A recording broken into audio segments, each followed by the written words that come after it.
Right, good morning, all you fantastic 1,200 subscribers. Thank you very much for subscribing to the channel. This is part 2 of the garden room build on this 5x4 garden room we're building over here in Princess Risborough. So part 2 is going to be walls. We've done the base yesterday and we've finished all that off. We've given it a sweep this morning. It's nice and tidy. We leave the shuttering on until we've built the walls, because it holds the DPM up, and when the walls are up we're going to wrap the DPM up the walls. So we leave the shuttering on till we've done completed all the walls. It just makes it a bit easier and keeps the site a bit tidier. Right, so walls today. We are going to build the back wall first, and that is a 5-meter wall back there. So we're going to build that the full width, and then our side walls are going to tag into the back wall, onto the rear of the wall of the building. It's a nice way of fixing, and then you get a full length width on the back. So we're going to use our 4.8 meter 4x2s, and then we're going to add on our 200 sections onto the end of it and join them together. We'll show you how to do it. It's really simple, straightforward. You can do loads of different ways, join them nice and fancy, but we can do it nice and simple so you guys can follow, and it's structurally secure. It's perfect. So we're going to get on that. So what we're going to do, we're going to tidy the ends up of the wood, tidy all your ends up. Some people do, some people don't. It's a bit of a cowboy way if you don't do it, because you're going to build your walls all a bit ski whiff. Like, they'll probably be square, but the ends won't all be touching. So it's nice just to chuck them onto the skill saw, chop saw there, or if you've got a skill saw, we'll show you how to tidy them up with a skill saw and get them dead straight using a square.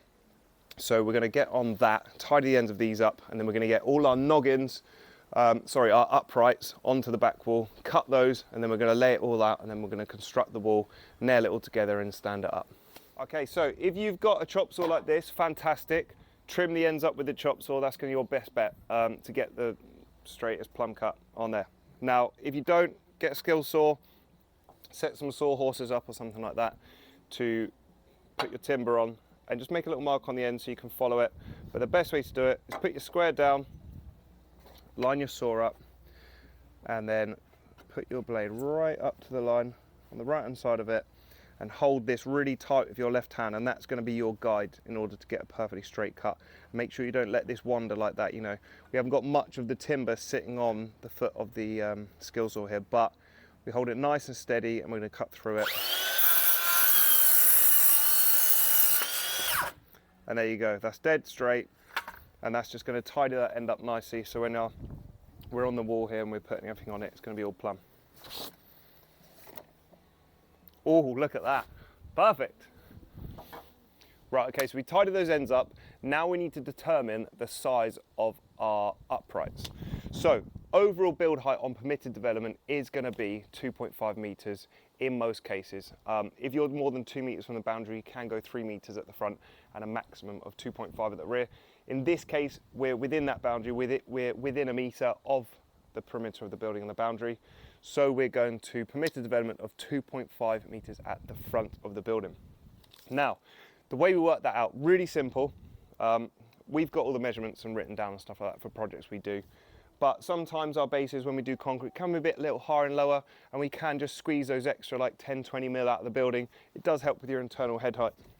So, for argument's sake, just to show you guys how we do it and make it simple for you guys at home, we're going to show you how we do it off the floor. So, really straightforward, don't need any special tools. Get a bit of timber and just fly it off the concrete base.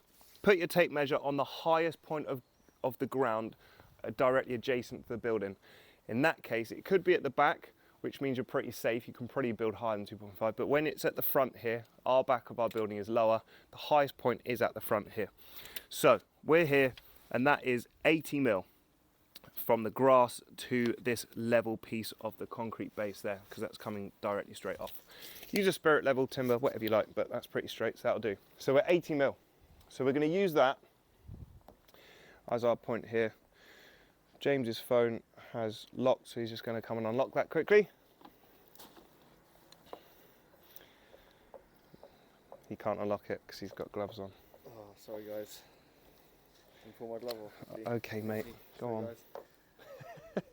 We can edit this one out, can't we? No, we'll leave that in. Right, okay, so 80 mil. So we're going to go 2500 on our calculator. Someone's up with James' phone. Doesn't work. You have to take the gloves off and get cold hands. So 2500. Now, we've got our 80 mil there. So we're going to minus 18 mil off that. Then we're going to take away our wall plate, which is going to be the bottom of our wall, which is a 45, which it's a 4x2, so that's 45 by 100. So we're going to minus 45 off there. Then we're going to take off our top plate, which is another 45.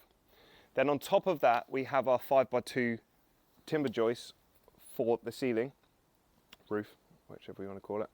And then so we're going to minus off, and a 5x2 is 125 mil on average, give or take a few mil. They're never bang on, but we'll call it 125 for now. And then on top of that, we're going to have 18 mil tongue and groove OSB sheets. So we're going to take off 18 off that there.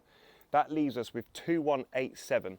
So that would tell us that our uprights need to be 2187. However, on these buildings, we have a pitch on the roof, and we do it about 20 mil per meter of wall length on the back there. So if it's a 4 meter building span, that way, if the roof is a 4 meter span, we're going to drop it down 80 mil. So 20, 40, 60, 80, quite straightforward. However, when we have a 600 overhang at the front, that's going to be 600, so that's pretty much half of 20. So you're going to have to, which will be 10 mil, we're going to have to add an extra 10 mil to that measurement. What's your code, James? 5465.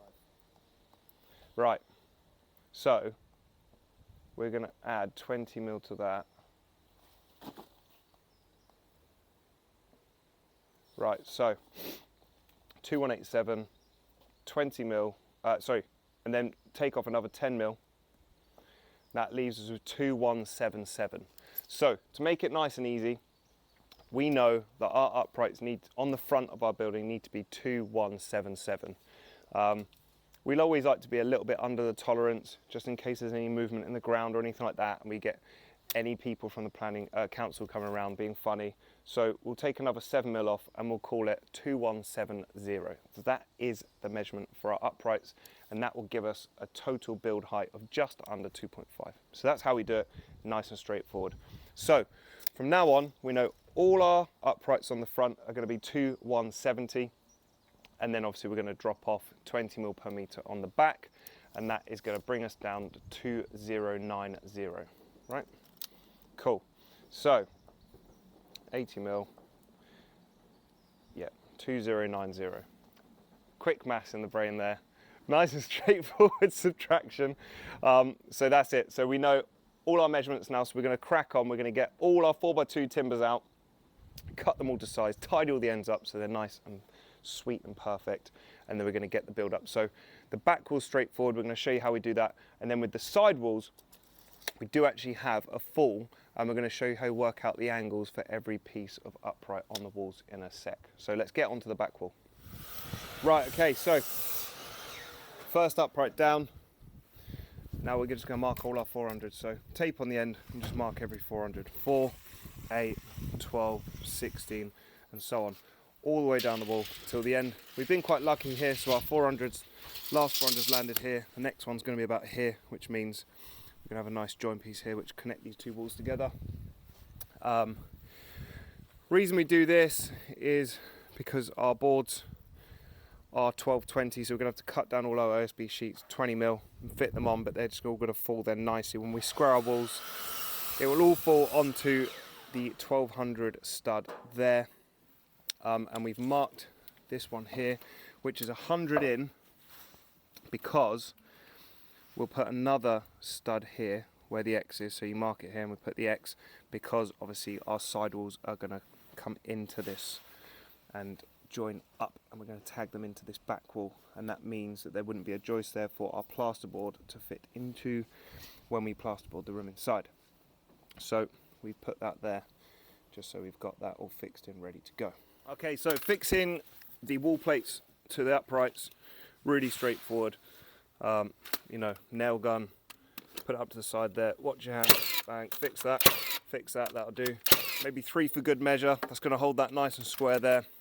We'll do the same on the top, and then we'll work our whole way down the wall just doing the same thing. Just a couple of nails in each one, put a joist in the center of that mark there, and we're good to go. You know, these are really good. This is the electric one. James has got the Pazload, pretty much the same thing. Maybe the Pazload's got a bit more power, but it's a bit It's much lighter as well. It's quite heavy. You've got to be a bit of a man to use this, so that's why I use it, and he uses the light one. I'm joking. He's getting angry. He's going to throw something at me.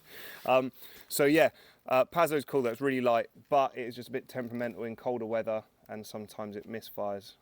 But so far, this Milwaukee's been pretty sweet. Like, we've never had a problem with it.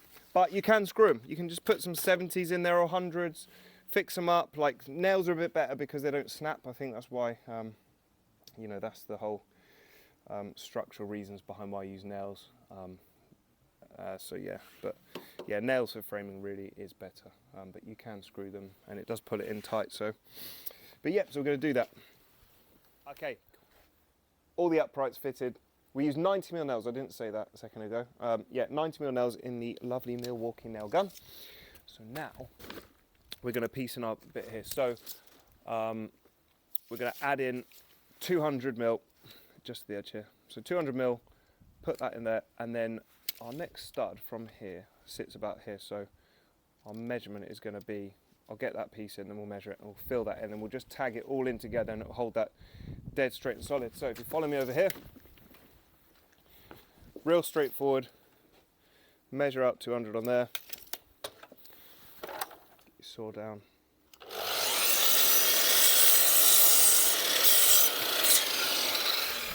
That.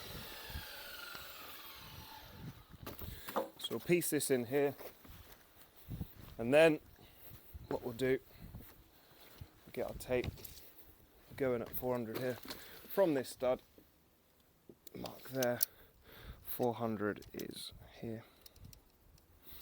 So that'll be our center for our next joist.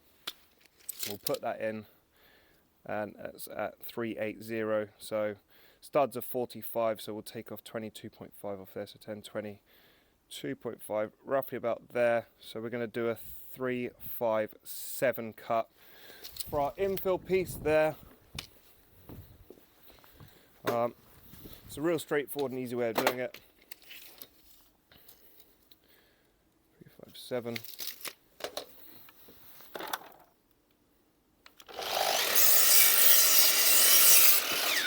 As I said earlier, there are other ways you can do this, but for home DIYers, this is probably going to be the easiest way. So now we're going to tag all this together in here. Just put some screws in. We'll fix it all with some 70s or 100s, just to fix it through both pieces. And it will just hold this nib here in position. And when we get all our OSB on, that will hold all that tight. So it's not got to be too crazy. It's only 200. And it'll be nice and solid. And we put her up right there. That will fit in nicely. So I'll show you how that looks in a minute. Okay, so James is laying down our first sheet of OSB over there. How we do this, we have to chop these down 20mm. Now, the reason behind this is because the sheets are 1220 in size, and obviously we do our studs at 400. Now, you either build your studs to 1220 to start with, obviously they're still going to be every 400, and you're going to have to cut your sheet of plasterboard, but we always like to start off on the internal side of the wall with a full sheet of plasterboard, because then we just get all nice smooth gaps the whole way down. Not like cutting sheets of plaster to start with. So we like to just take 20mm off these boards, and then it works that way for us. So we square the walls with these boards as we put them down. So if James holds the camera, I'll show you guys how we do it. So we've got our wall here. See how it starts there. Now what we do is we get the wall, because that's the bottom. Oh yeah, of course. Sorry, my bad. What we're going to do here is we're going to square these out to the sheets. We know that these sheets are dead square. You can build these walls upright and do it that way, but we find just for speed and getting it done quicker, it's easier just to lay them on the floor like this and square them off with the OSB. So how we do it, again, you just literally fit the sheet to this side here, so we get it all square along the bottom, and then all square along here, and we'll fix there, up here. Well, we'll actually do our 2 corner points first, sorry, and then we'll pull the wall up and down. So if I show you how we do that, grab my nail gun, smaller nails on this one. What are these? I think these are 50s. Ring shank nails, we pop them in the gun, set our depth to half of what it was in the other, because otherwise this gun's too powerful, it'll just blow them straight through the OSB. As I said, so we'll get this corner to corner, dead square, so there. Leave the ply up about 1 millimetre from the bottom of the plate. That's it. James will remind us, yep. So just a little bit off the bottom of the plate, so when you stand the wall up, the wall isn't resting on the sheet of ply. So we've got a little lip there we can go off. So we'll square this sheet on this back piece there and here. So we'll fix there, and then we will fix here. Now if you come over here, James, I'll show everyone, we've got dead flush here and dead flush on this top bit, and this will always belly in a little bit. I'll show you how we pull that out in a minute, but that's a bit irrelevant from we're squaring the wall. And now you can come down here and you can see the wall's a little bit out of plumb, so it needs a bit of a kicking up, just a couple of mil, and then we'll have that nice lip there, same as it's on this side here. Yep, and then that will work just fine. Bit more knocking, there we go. And now we'll fix that there. That board is ready to cut, so we're going to get our track on it, cut 20 mil off on it. We're going to set the depth to our track saw to 20 mil, and we'll just cut this slither off, and then we'll fit our next board in, and we'll do the same the whole way down the wall. So the next sheet will fit on, we'll get it dead plumb up to this one, and then the wall will run out a bit and we'll knock it left or right either way, and then the wall will run true the whole way down until the end. And just show you quickly how we get this out. I'll show you a little drill. We've got just a little 70 mil screw. All we do, we just tag it in a bit, like that. And then normally, if we can pull it out ourselves by hand, we will. But this one's about 5 mil, so it's quite tough to pull out. So just put a little saw on it, and then we can put it at the OSB, and you can just pull it out like that. Just one hand pulls it flush. You can see it flexing there. We'll get it dead flush, and just put a couple of nails in, and that's going to hold there. And then that holds it nice and true for when we do our batten later on the build. It's always nice to have this nice and true. So yeah, we'll finish this wall off, and then we'll get it up.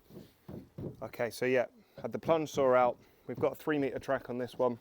Allows us to cut a dead straight line. You can use a skill saw with a fence on it, set to 20 mil just to rip it down, but you get a bang straight accurate line with this track saw. So it does help just getting that extra little bit of accuracy. But as you can see now, it's nice and flush here, and the wall is running out a little bit. So again, we fix on this side now, so we'll fix here and here. So always fix on the right hand side first and work our way down. So we'll fix 2 points there, and that leaves the wall still loose, so we can move the wall plates left and right like that in order to get the wall to run dead true. So we'll fix 2 there, knock the wall down a bit, then go around and fix it all, and then we'll move on to the next board. We do cut them down. As you can see here, it's not catching a stud, but as we cut the 20 mil off, it will. We cut them as they're lying down because it's just that little bit easier. Instead of doing them up there with the track, when they're on the trestles, they dip. Once we got it down here, you set the saw to 11 mil OSB, so we set it to 11 mil depth, and yeah, we just get a nice 11 mil cut, and sometimes you might cut half a mil out of the joist, which isn't the end of the world, so it just makes life a bit easier. So we'll run through the whole wall and do that. Okay, so DPC, get a DPC course, wider the better, because it's much more easy when you're just moving walls around. Imperative to have when you're putting it on a concrete base. Obviously we've got our DPM damp proof membrane under the base to prevent any moisture coming up. However, double proof it. You always want to be super safe when you're working off the floor. If you're doing a timber base with ground screws or something like that, not the same situation, but with this, get a DPC down as well, and we could just run this down like this. So just walk down the wall, the concrete base even, and that will sit just in line with the concrete there. It's always nice to trim it down about here, so you've got a little bit. You can, staple that to the wall or something like that when it's up. Just adds that extra bit of moisture proofing. So get that down on there, and then we're going to lift our wall up. We'll slide it over a bit, lift it up. We're going to just lean that up for now until we build our sidewalls. Cool. Okay, so we're now on to the sidewalls. Now there's two ways of doing this. You can either build them square and then put a wedge piece in, because obviously you build your front wall higher than your back wall, you're going to have your slope on your roof like this, aren't you? So if you come over here, I'll show you. So, you know, you've got your square box like this. We need this wall to be higher up here, don't we? So we're going to put our roof on a slant like that. Well, actually, James got the camera that way, so we'll build it like this, look. And then we're going to have our slope on the roof like this, aren't we? So you got this square. So normally if you build the wall square, you're going to have this infill to fill in, which sometimes we don't like. So what we want to do is build our box like this, and then our sidewalls we want to build like that. So we're going to have our uprights like here, and so this side is 2-1, and up here is 2-180. So over the course of 4 meters, that's pretty straightforward. It's just 20mm, and it works out really well for this job. 20mm is really nice and easy to work out, because you've got an 80mm drop from the top to the back, and that's obviously 20mm. Divide that by your 4 meters. It's nice and easy. It's just 8mm per joist, because we're going to have 10 joists. If you do your 4 meters divided by 400, you're going to get 10 joists in there, 10 uprights. So you divide that out, and then you're just going to have an 8mm difference in size. So your first one's going to be 2-180, next one is going to be 2-170, and it goes down all the way to 2.1. So very straightforward on this one, how we do that.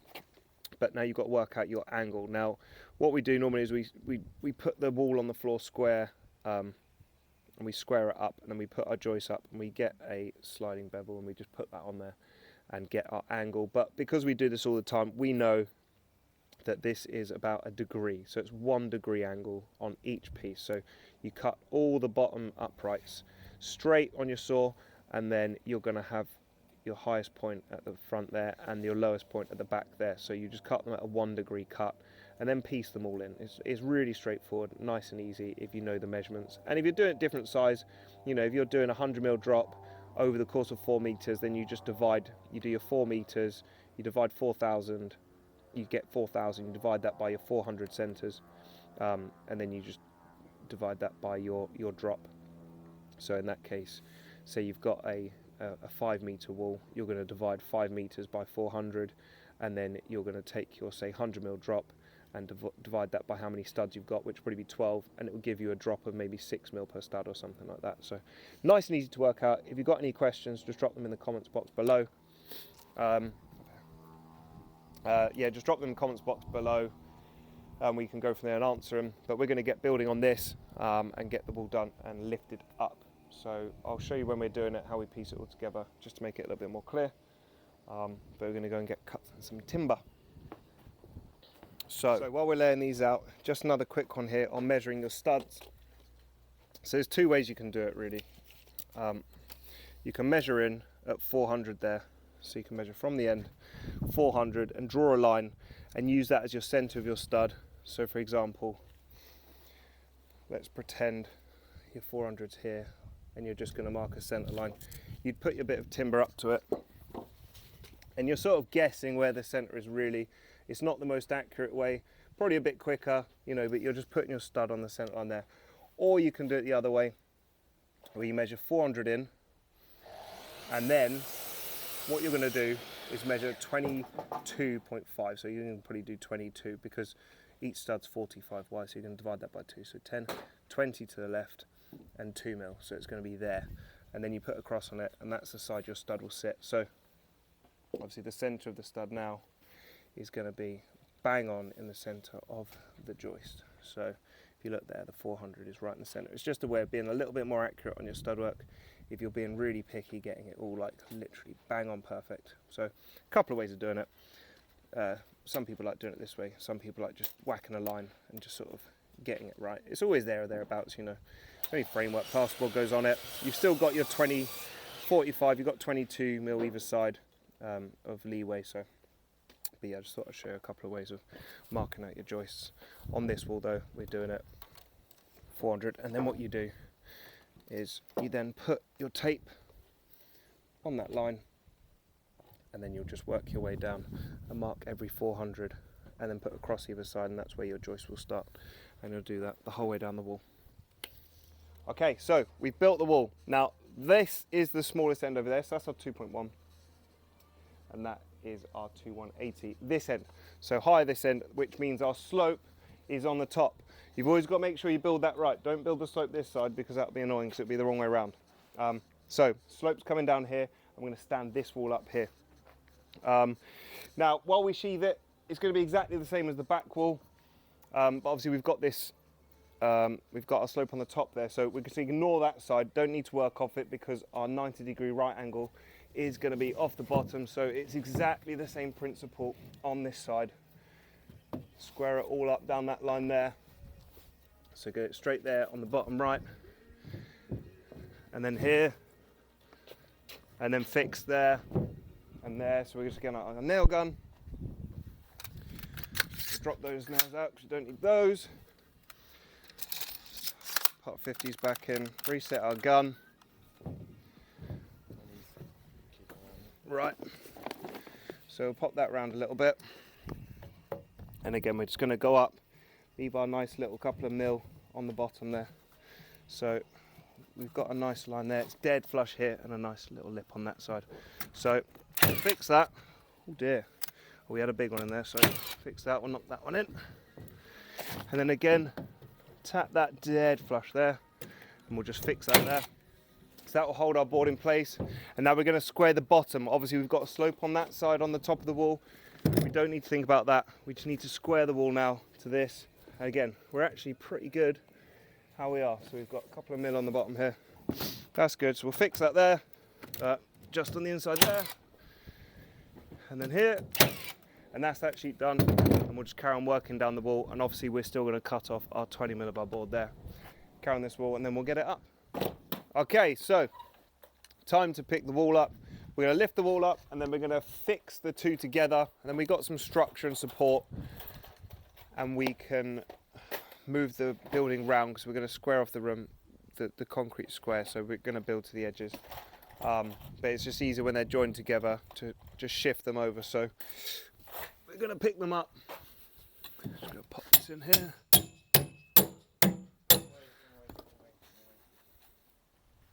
Right way. We're all good. We're all good. You ready, mate? Okay. Yeah. So it's a two-man job, really. Maybe one could pick this up. You reckon? Might be able to. Might be able to. So I'm going to hold this, and then James is going to pull that wall up and just tag them together.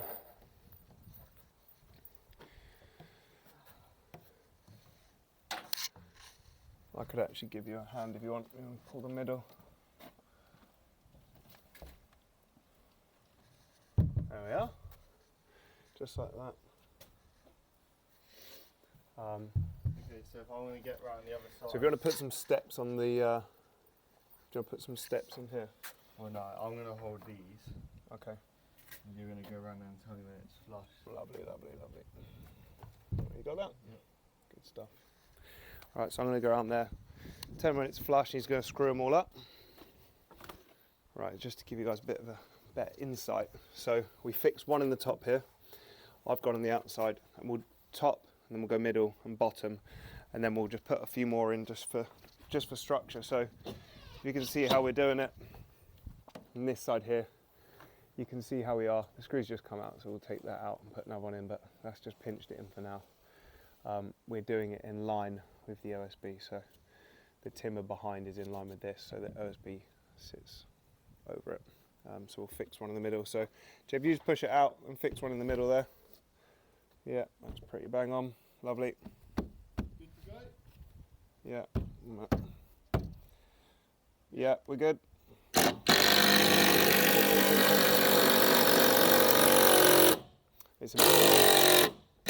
It's important when you're screwing them from the inside as well, but you screw dead straight, because if you screw at an angle, it's going to pull the wall out, so we want it straight in.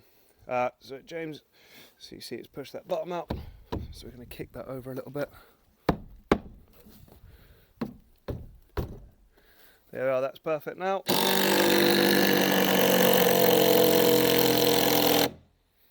So, see, no. Bit more just to pull it through. Yeah, that's right. Yeah, that's good. So we've popped a couple of screws out here, but we're going to go fix straight in, and then we'll pull these ones out and rejoin them somewhere else once that's all tacked. So that's it. We'll fill a bit of OSB in here, just when our battens meet up on the corners. It's got a nice fixing point. So they're up. It's as easy as that. And then what we'll do is we will anchor these down with the SDS. So we'll put a little 7mm hole through, brown plug it, and then 100mm screw the whole way around. So every other joist, we'll do that and fix those down. And that makes sure that the walls, I mean, there's a lot of weight on this building, but it's nice to have them fixed onto the floor. And also, if they weren't fixed down, they can move that way. So we want those all secured. So we'll do that. And then we'll get our diagonal braces. We'll plumb the walls up, get them all diagonals. So obviously they're quite loose at the minute, you can move them around. Get our diagonals in, get them all plumb. And then we'll start working on the other wall. Okay, so we've lifted our walls up, we fixed them. Now we've lined them up with our shuttering, as we know that's square. However, we like to be double sure on this. So we've got a nice square in the corner. However, if you don't have one of these, we can do the 3-4-5, which I said about earlier, or yesterday on the concrete base. Didn't show you. Now it depends what you've got. So if you've got an inch, if you've got inches on your tape, you can do 3-4-5 foot. So you do 3 foot on this side, 4 foot that side, and then measure between the gap, and that will be 5 foot if your wall is at 90 degree. However, we've only got mil on this tape, so you can still do the same principle. So it would be 3-4-5 meters.